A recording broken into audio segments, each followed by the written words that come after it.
In this video, I'm going to go over waterproof BlueGhozt controllers from Next Level Neo.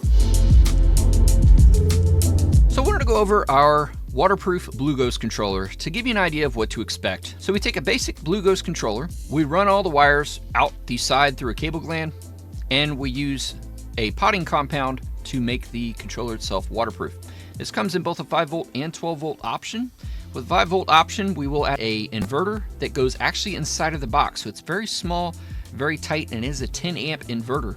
And we're able to put that right inside of the box. Now that is only available on the lights. If you get the Plus waterproof, we do not have a 5-volt option available right now because there's not room to put an inverter in there. There's no real easy, clean way to do that without just a random inverter hanging off the side, and I don't really want to do it that way. So Lite is available in 12-volt and 5-volt.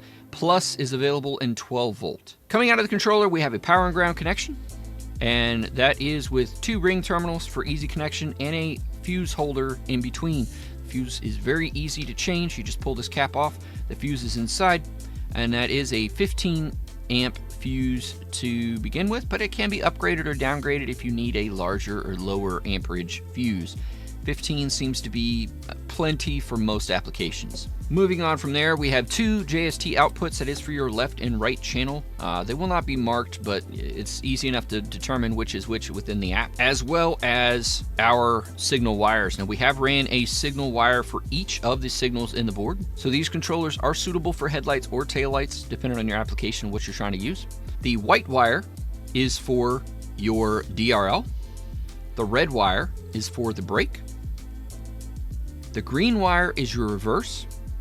This wire is for the EXT connection, which is your show mode trigger.